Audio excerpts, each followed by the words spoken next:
Continuing our discussion about fertility here on the Exam Room podcast, brought to you by the Physicians Committee. And today I am lucky enough to be joined by two women who are really giving us the pregnancy advantage. So many women struggle to not only become pregnant, but to have a healthy pregnancy. And how much of that is tied to their diet and lifestyle? Well, we're going to explore that today here on the Exam Room as we speak with doctors Debra Shapiro and Jeanne Schumacher. Welcome both to the show. It's so great to have you here. Thank you. Thank you for having us. Thank you, Chuck.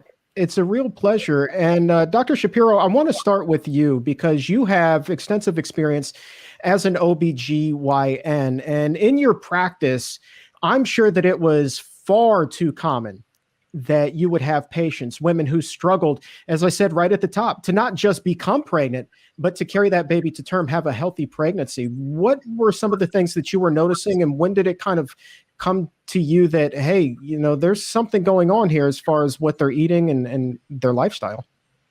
Right. Well, for all of us, you know, it is this journey. And at the beginning, it seems very extreme to think about eating a plant-based diet. But once you learn the science and you educate yourself and you start doing it, you realize that it's not hard at all. And then once you're really fully immersed in what is possible, you start to look at what's happening around you in medicine in a different way. And that's what happened to me. I certainly wasn't thinking about any of the problems that women were having, either conceiving or having pregnancies that weren't complicated by gestational diabetes or by hypertensive conditions and preeclampsia, and needing medication in pregnancy and needing inductions and having more C-sections. I wasn't even thinking about that in terms of what would be possible if they changed to a plant-based diet until I understood this science. But once I did, even though there was no actual, there wasn't anything coming from any science coming from that I was aware of that was coming from my college of OBGYN, I still started to make this connection and thinking, well, if we know what causes insulin resistance in someone who's not pregnant, well, then wouldn't it make sense that the same idea of intramyocellular lipids interfering with the insulin receptors would be at play with gestational diabetes as well? And you know, our perinatologists are very busy looking at ways to prevent life-threatening hemorrhages and how we react in the operating room to hemorrhages. But I'm trying to prevent the inductions that lead to failed inductions, prolonged obstructed labors, and a uterus that's no longer able to respond to uterotonic medications like Pitocin and their own oxytocin, and end up with hemorrhages. So it's I was noticing that patients were getting heavier and heavier, and starting out with blood pressures that were already a little high, starting out with insulin resistance and having blood sugars that were elevated and needing more medication. Actually, there was just a study that came out as I was recertifying as an OBGYN, as we do every year. There was a study that came out comparing early screening for gestational diabetes versus the regular screening for gestational diabetes around 26 weeks. And what was the difference if you screen them early or screen them late? None. The only difference was that more people were put on insulin. You didn't change the outcomes. So the only way you can change the outcome is to reverse the condition that causes this problem in the first place. And that's what the pregnancy advantage, from my standpoint, was really all about. Preconception health optimization, getting to a healthier weight, which will definitely improve your fertility and prevent these other complications that go along with being heavier, like the insulin resistance and the hypertension and the heart disease. And, we now know that LDL cholesterol is involved in the etiology of preeclampsia. And these are terrifying conditions for an obstetrician and for the patient and for the family and for the nurses. This is a terrifying conditions that happen in the operating room. And I want it to end. And Jeanne, I know that as a teacher, I mean, you spent so many years in the classroom, and I'm curious, what are some of the things that you noticed? I know that obviously that's a little bit different than being an OBGYN, obviously, but nonetheless, you had a lot of profound observations yourself. I did. And I was very blessed to be able to do a TED Talk on this. And I was so excited because I have to say, when you start to look at the kids, I saw such profound changes. I taught in the classroom for 35 years. And so when you start to see these changes, it's incredible. Health. chronic health issues. Like a third of my class would be absent for chasing variety of health issues, which when, I know that as soon as kids would change their health, their diet, their lifestyle, they got better. Wow. Duh. So, it's the food. It's the food. Once you start to change the food, you start to change your health destiny. And it is phenomenal what you start to see in the classrooms. And I had profound changes, like kids that actually did change and change their food, change their health. One in particular who had severe allergies and issues with learning now is a registered dietitian helping VA who is dealing with, cancer. Her father passed from cancer. And so she is now helping people to change their diet through lifestyle changes, specifically through a whole food plant-based diet. So she changed. That's what now she is doing to help others to either prevent cancer or to survive cancer with whole food plant-based living. So it is phenomenal, absolutely phenomenal when you see these changes and you see what happens with the kids, like acne. Oh my God. I'd seen kids walking in like pizza face, and poof, they went plant-based and it cleared up. That's every teenager's worst nightmare is, walking in there and just having a face that's full of pimples, unfortunately. And it's interesting that you were talking about prolonged absences. Obviously, I was not eating a healthy diet whatsoever when I was in school. And it's beginning in about the 7th grade on all the way through high school, I would miss, a week, 2 weeks, sometimes as much as a month at a time, because I would just be flat out sick. It was sinus infection after sinus infection turned into bronchitis, and then oftentimes strep throat as well. It was just one thing after another. And no matter what, I was chronically ill, and it like I barely passed. It's not that I didn't have the intelligence to do it, but just on the sheer fact that I wasn't there. And it was just a horrible, horrible situation.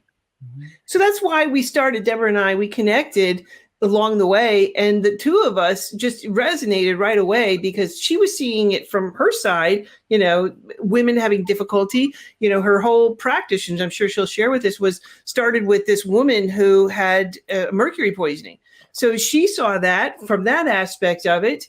And I saw it in the classroom. And so when you start to see kids who change, like I mentioned, this one kid who came in, he would wear a hood. They weren't supposed to wear hats or hoodies or whatever in the classroom, but I felt so bad for him because he kept his face in the shadows because his face was so covered with acne. And once he went plant-based, it's a miracle, that his face cleared up. It was crazy, and he could tell immediately as soon as he ate something that was wrong, and he knew his face broke out. So it was profound. He's cause and effect. Once you start to clean your body out, your body is telling you that this is, it's the food. It's the food. Change the food. And Dr. Shapiro, in your practice, how much, if you were to put a number on percentages, as far as the percentage of your patients who are having complications that could be helped at least somewhat by improvements with their diet, what percentage would you estimate that to be? Well, I think almost anybody who is having a problem like diabetes and hypertension and preeclampsia can be, and even infertility, almost anyone can be helped with a plant-based diet. We know endometriosis, for example, can reverse. PCOS can reverse. I mean, these are major medical issues that women have that often present as infertility. And we know that these can be helped with a plant-based diet. Just being overweight and obese, and actually the effects on the fetus from being overweight and obese. I know Jeanne was seeing it later, but I feel like it's starting when they're pregnant with an embryo growing inside of them with all of this increased inflammation that's causing hormones to be produced in an irregular way, and then there epigenetic changes in the embryo and fetus as well.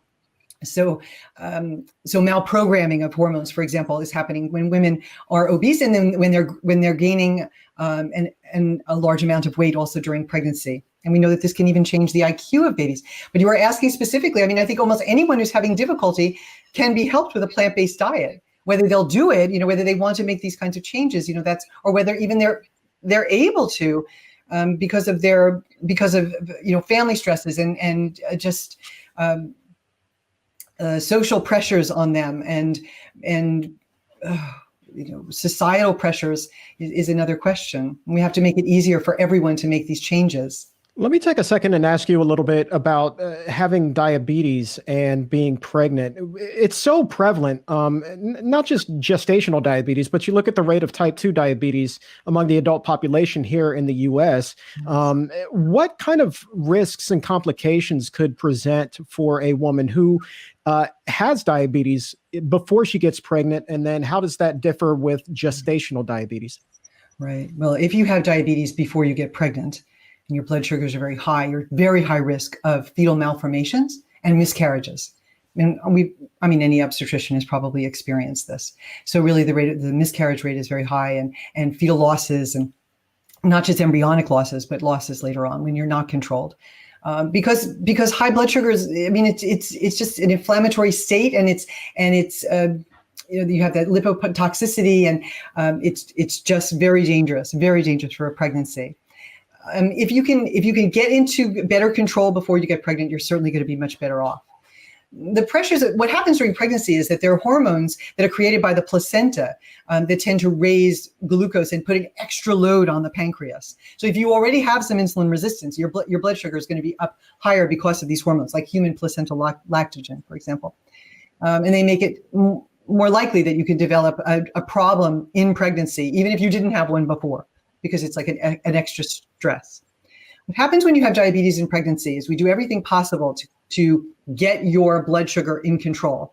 And the diet typically, it's so interesting because the PCRM just proved that we know from other data that a low-fat plant-based diet is actually better than even the typical ADA diet. But everywhere that I've worked, the diabetes and education programs have always stressed a low carb diet. I'm sorry to say, they always. Even at Kaiser, where they really do promote plant-based nutrition, I would fight with the nutritionist because they would say lentils were a carb, and they had to count.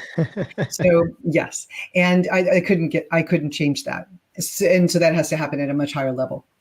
But anyway, getting blood sugars into control are very, very important. Otherwise, you're going to end up with a baby that's very large, and a large baby is going to have trouble coming out.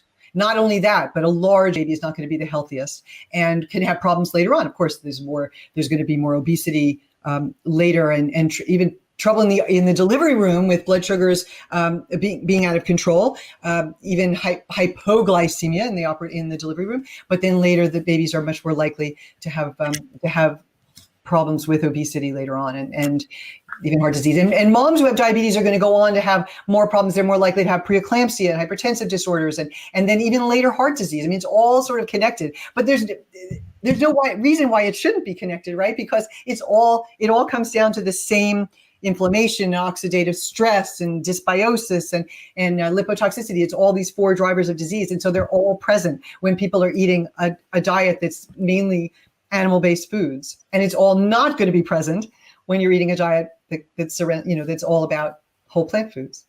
No doubt. We were talking about really deadly serious complications there. And I think that's why it's so amazing that you two have put together this incredible Pregnancy Advantage Fertility Summit, where I'm assuming that a lot of what it is that we're talking about here today will be shared with women who are trying to become pregnant or may even be pregnant themselves, to get this information to them, because it's just my suspicion. I can't talk for anybody else, but it is just my suspicion that the diabetes and chronic disease like that, it's so commonplace that people may not take that as seriously as they should, just because there's a better than good chance that somebody they know or themselves already has it. Right. And I didn't even talk about all the complications from diabetes that we know about, right? The renal disease and the eye diseases and amputations. And the reason I even started on this journey was because I remembered my mom, who had terrible diabetes from my earliest memories, and who died young because of complications. And so when I got to be about the age that she passed away, I started to really reassess. And I'm really hoping that everyone who's listening takes this time. A lot of us have not been going to doctors during this pandemic, really been sort of putting our our health on the back burner, just sort of getting through this past year. And maybe we haven't been shining a light on ourselves in our health in the way that we should. But now, if people do anything, I think that they should get to a doctor and have, know your numbers. And, if you need to lose some weight because you've gained weight over this time, then learn the best way to do that, which is going to be a whole plant food diet. But the Pregnancy Advantage Summit is just going to be fantastic and very upbeat. I mean, we're not talking about, there's no horror stories. No one's talking about any horror stories about what can happen. It's really the opposite. It's all stories of people sort of almost a rebirth of their health and their being rejuvenated and finding their vitality again, and with it their ability to conceive and have healthy children. Absolutely. Absolutely. And Jeanne, let me ask you this. Let's talk about some of those inspiring stories. Before we started rolling, we were talking about one woman in particular who will be brought up during this summit. And she was trying for years and years and years and years to become pregnant. I mean, long time. I think her name was Jody. Can you tell us a little bit about her? Oh, Jody's got such an amazing story. I met Jody through the Starch Queens when Nancy Matthews and I were doing a whole program, and we kind of divided the country in half, and she took the west side and I took the east coast, and we kind of, split up into two groups to do these 10-day challenges, plant-based challenges. And we called ourselves the Starch Queens. So in tribute to Dr. McDougall. So anyway, we met Jody there, and she had been trying. She tried for 13 and a half years to conceive. She had already had a baby, and then, young. And she said, okay, I'm going to wait for a while to have my next baby. And so by the time she tried to go for the next baby, she couldn't. They tried for 4 years of vitro fertilization.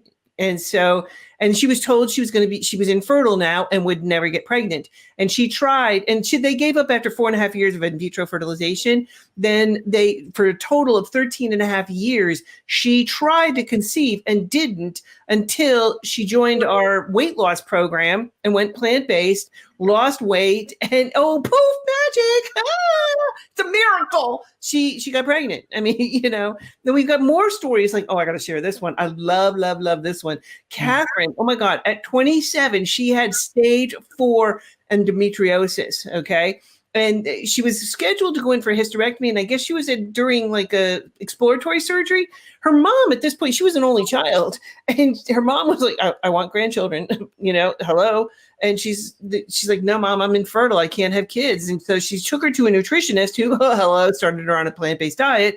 And so they went in to do exploratory surgery. And the doctor's like, hey, what's going on here? And she's like, what are you talking about? And he's like, you're healing. And she's like, what? He's like, yeah, you're healing.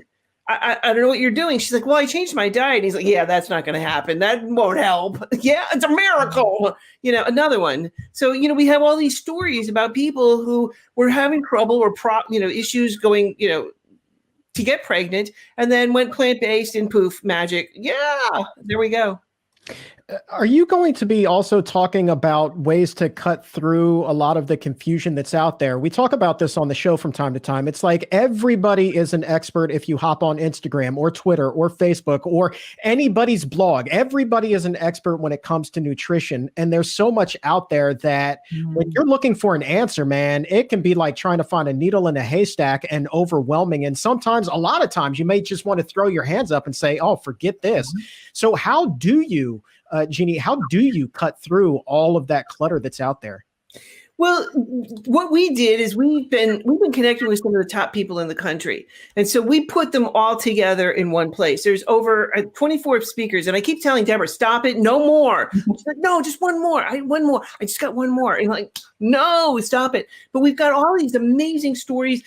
Reproductive endocrinologists, chiropractors, plant-based pediatricians, internists, who are practicing lifestyle medicine, world famous registered dietitians who are going to give you step-by-step guidance. I mean, they're going to help you to cut through this nonsense. So, because ultimately you're in the driver's seat and you have to be making these decisions so that you can have the healthiest pregnancy. Not only that, but prepare for it. I mean, honest to God, they don't call it labor for nothing. Just saying. I mean, like, wow. Whew, that was tough. I'm not going to lie. I mean, and I did it twice. What was I thinking? Oh, wow. But I have to say, it's so profound. And it truly was. I mean, I remember laying there next to my daughter, watching her. I couldn't take my eyes off her. I mean, it was like, oh my God, I made this. Like, this came out of me. Like, wow. It was just so amazing to see her, like her little fingers and her, and Deborah got to catch these, coming out of the chute. That was, to me, amazing. But you need to have that help, because I didn't have that. And this is one of the reasons why I'm doing this, is because I wish I had this program, because I was overseas. Both my kids were born in Colombia, in Bogota, and I didn't have any help. I was away from friends and family, and I just needed this. This would have been an amazing thing to help. So that's what we wanted to make sure that people could understand, because you're right, there is a lot of confusion out there. There's a lot of misinformation too, especially like when Deborah was talking about the low carb diet. There's some serious issues, ladies. Please, you need carbs. It's what runs your body. It's clean fuel. Please, you need to have the carbs. You got to have that. And baby, you're trying to create another human being. So you need very specific nutrients. You need to be getting them from the food. And that's what Deborah and I are teaching you. We want to teach you not only how to get ready for this pregnancy, but how to have the best possible pregnancy. And we're going to be discussing that not only in the summit, but also in the Pregnancy Advantage, the program itself. And Dr. Shapiro, do you tackle the different kinds of carbs? Because carbs are all lumped together, as we talk about so frequently. A Twinkie is the same as a sweet potato in a lot of people's eyes. Do you help people distinguish between the two? Yes, absolutely. Absolutely. Actually, one of the things we were talking before about what can people do? And I was thinking about this. We always talk about meeting people where they are, which is certainly important. And I think one is to figure out really where you are in terms of what you eat and what you like to eat and how your health is, and then to think about where you want to take it. And then I'm always thinking about, how can I eat food that's less processed, less refined, with less things taken away, less things added, just more foods, more whole plant foods in their more natural state, because that's always going to be healthiest. So eating more whole plant foods, and how can you get more of them into your diet? So if you like a certain kind of instant oatmeal, I mean, could you tweak that a little bit and start having more steel cut oats, and buy an Instant Pot or have an Instant Pot, or eat more whole, less refined foods, and having more.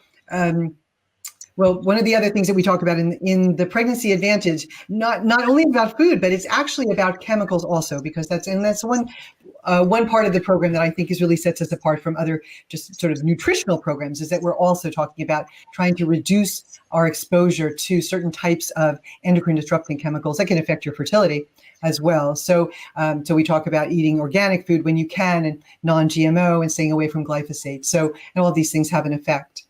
And the effect on the male as well. I mean, I don't think we talked about that yet, but I don't think men shouldn't think that this isn't for them, because it absolutely is. Saturated fat affects your sperm, and affects actually the emotional and mental health of your baby, of your offspring. Really? Yes. Wow, that much I did not know. Maternal obesity is also related actually to autism spectrum disorder in the fetus. That is interesting. I knew that it had a lot to do with ED. I didn't know that it went that far. That's pretty interesting. So Chuck, I just got to say, in the beginning, we first started to focus just on the woman, but shortly into the program, we realized, hey, this is also part of the male too, because he's got to be on this journey as well. And so, if he's at home in the home and working together as the partner, he needs to understand this as well and has to be on board.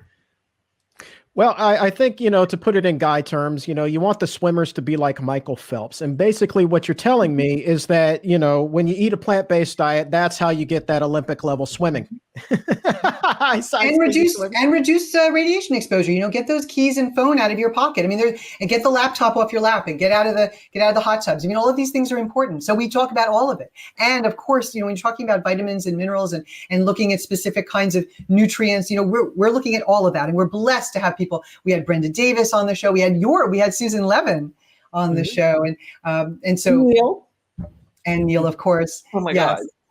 Dr. Clapper. We've had some wonderful people. If people watch the summit, they will feel very, very comfortable Well, let's Very look at comfortable. We have pediatricians, we have endocrinologists, we have infertility specialists.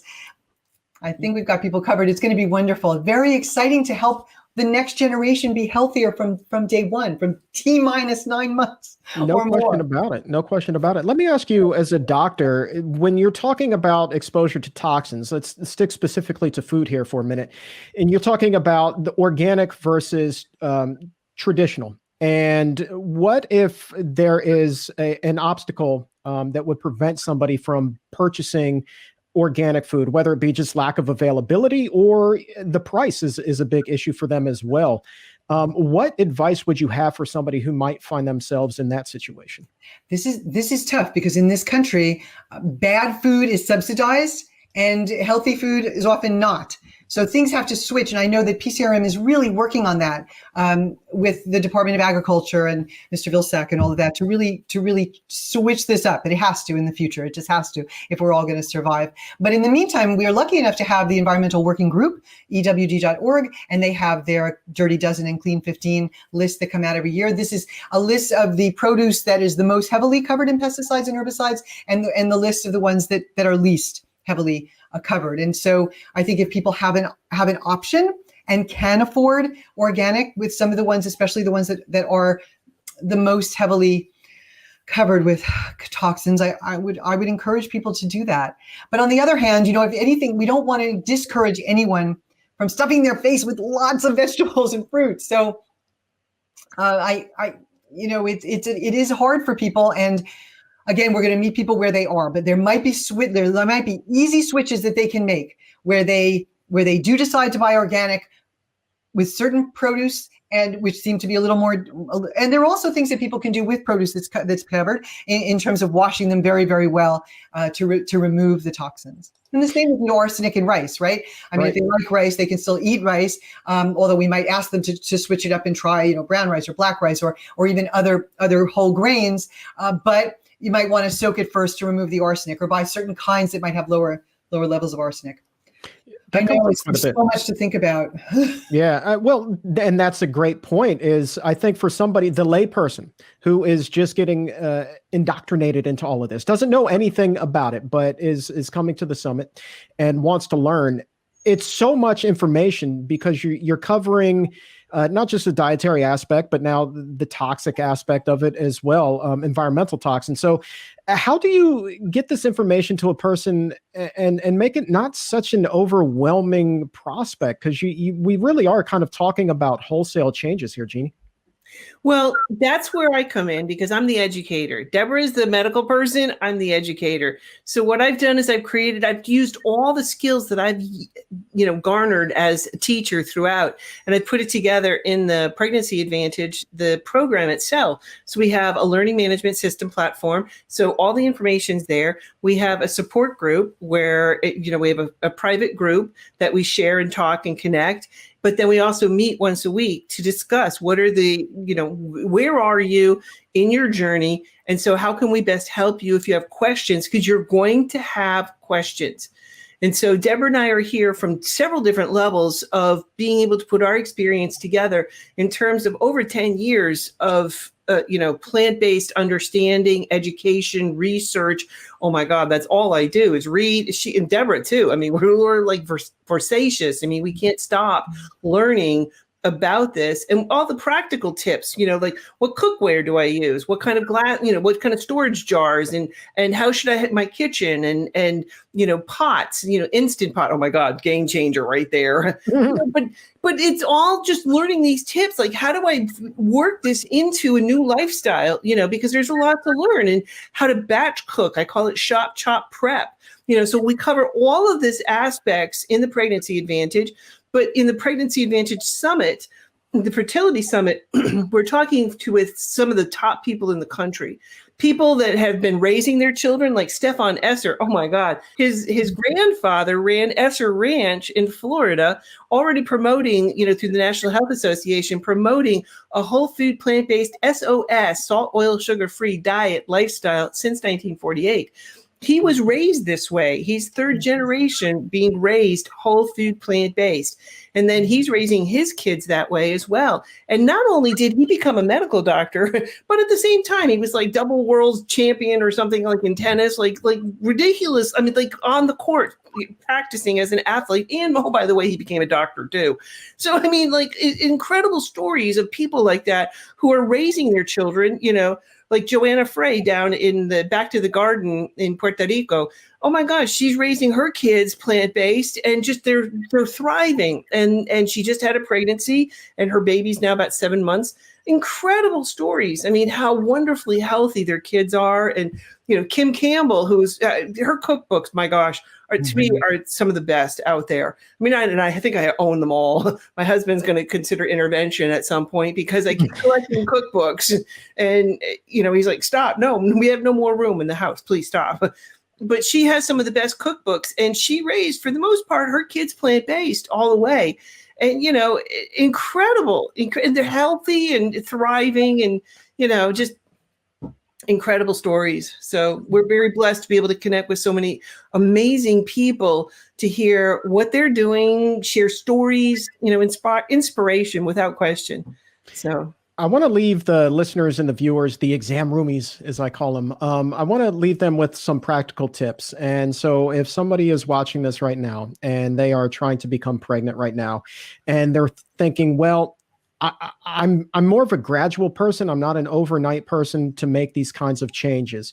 If you were to give them a list of a few foods that they should go out and purchase right now, Jeanne, let's start with you. Which are the ones that you think you would recommend first? Without question, dark green leafies.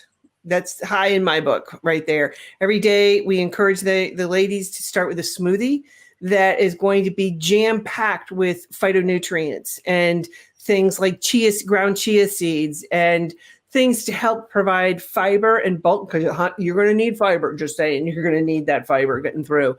And to help promote, you got to heal your gut biome. That's one of the first places on so many different levels. And this is going to help provide the nutrients, the fiber that your gut biome desperately needs. So that's the first thing, is the dark green leafy. So many healing properties and so many things. And even myself, I've done several videos with Dr. David Denaev. He's done several studies on these smoothies, what he calls the life smoothie. And basically just a lot of greens, you know, antioxidants, blueberries, banana, you know, chia seed, ground chia seeds, things like that in the smoothie. And it's made huge changes for me personally, myself as well. But so that's why we recommend it for our mamas, our future mamas. So one of the first things. You know, there's another reason for that as well, actually, and that is about folate. So we all know that folic acid is one of those nutrients that's so important for the neural tube, the baby's brain and spinal cord development. And very interesting study that came out, probably last year or the year before, was actually noticing that at the same time there's this boom on these low carb diets, and everyone was just, and I still see patients that are saying, I just eat protein. And of course they mean animal protein. And I'm trying to stay away from carbs. So this low carb diet fad or craze was actually causing a 30% increase in neural tube defects, including anencephaly, where the brain doesn't even form well. Can you imagine? I mean, this is a perfect example of how what you're eating will have a direct effect on the health of your child. So yes, green leafy vegetables, because they're huge. You know, folate comes from foliage, and that's what plants are. So eat your foliage. And the other thing I think is so important is that because so many women are having trouble with their thyroid glands, is to make sure that you're getting enough iodine. You need 150 micrograms of iodine before you get pregnant. And you cannot have a really well-functioning thyroid without enough iodine, because the thyroid hormones, you know, T4 has 3 molecules of iodine, and T4 has 4 and T3 has 3. So you need enough iodine. So where can you get, and you need more when you're pregnant. You need 220 micrograms when you're pregnant and 290 milligrams when you're breastfeeding. So you need to think about iodine. And we get iodine, a lot of people get iodine from seafood, which we don't recommend because it's so polluted now. And if you haven't seen Seaspiracy, you could see Seaspiracy. But we also get iodine from dairy products, which people don't really think about that often. But the cow's food is fortified with iodine, and also they wash the mechanism for milking the cows.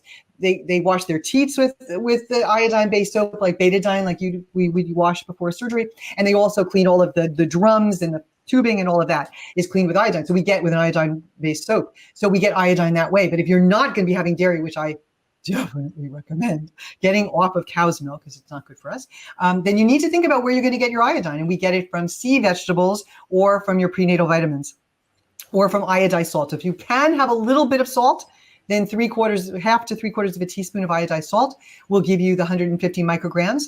Your prenatal vitamins, if you're going to start on a prenatal, which we do recommend, then look for a prenatal that has the 150 micrograms of iodine. And don't mess around with that.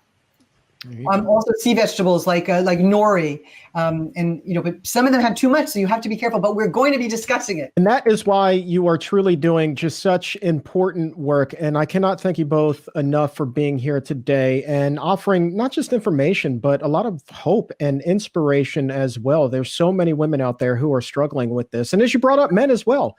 And I think that this summit that begins on June 6th, the Pregnancy Advantage Fertility Summit, is really going to be so powerful for so many people. And it's just been a real treat to have you both here today. It's been wonderful to be able to speak with you. Thank you so much, Chuck. Thanks for having us. Thank you, Chuck. We really, really, really appreciate it. If you feel like you've raised your health IQ by a couple of points, go ahead and subscribe to this channel and leave a nice comment below. And to hear the entire interview, head over to Apple Podcast or wherever you get your shows from and subscribe to The Exam Room by the Physicians Committee. And please leave a 5-star rating.